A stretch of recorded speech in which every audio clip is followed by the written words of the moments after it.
Carolina Herbert, it's such an honor that you're coming to Egypt this year in the third edition of Expressive Arts Egypt Festival. You were with us last year online, and I'm so excited that you will share a lot of your experience with us, and you will also create a very beautiful experiential that I believe it's the best theme for the current situation that we're all living in internationally. So would you please tell us a little bit more about the workshop? Thanks, Aisha. Yeah, I'm so excited to be joining you all in Egypt. It's the first time I've ever been to your country, and really looking forward to being part of the amazing community that you're building around this festival. So thank you for the invitation. Yes, my theme, I'm exploring how do we find peace in a chaotic world? It's a big question, isn't it? I think it's something that is affecting us all.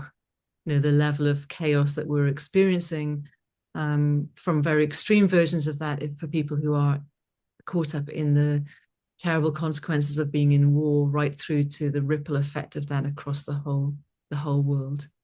And our world feels like we're having to navigate, ongoing polycrisis and uncertainty and rapid change.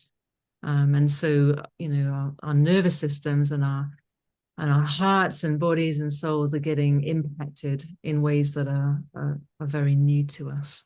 So how do we navigate that is this theme of this workshop. Yes, and it's important to come to presence, I believe, which calm down the nervous system and bring us back to regulation. So I know that you would work a lot with getting from that high arousal, emotional state into a more present state. So can you share a little bit how would this unfold? How would this look like in your workshop?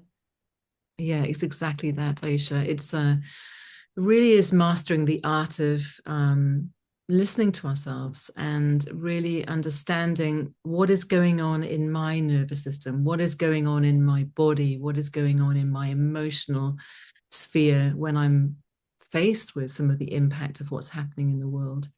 So that sense of just beginning to slow down and give space to awareness rising and to become conscious of how we are being impacted. Because I think what's happening is we're getting so bombarded, right, aren't we, by information and news, and there's no time to slow down and digest what's going on.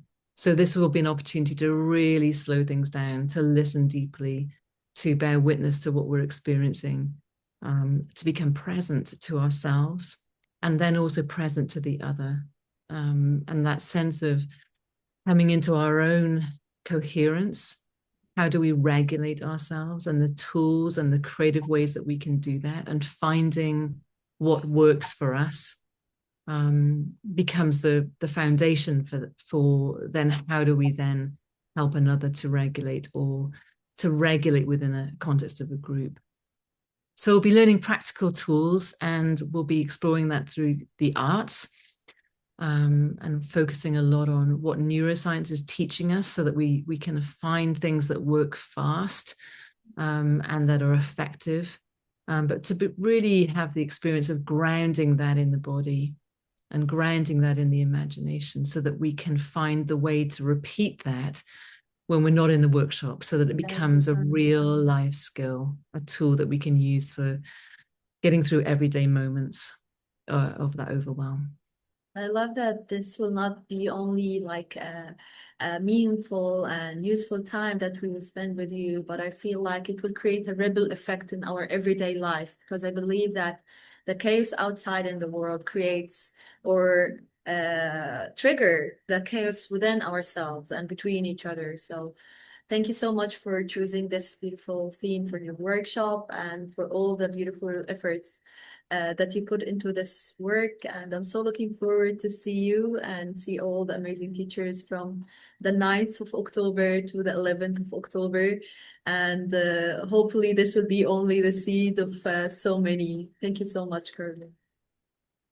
Thank you. And I think it's, finding this way that we can, embody the core of who we are, that sense of, in this sense, talking about peace, where we can live and breathe that and find that can be cultivated in communities like what you're doing, and that becoming then the ripple effect as people go back out into their lives and families and communities, how we can, you know, be peacemakers, because it comes from within us. So yeah. Thank you so much, Paul. So looking forward to see you. Likewise.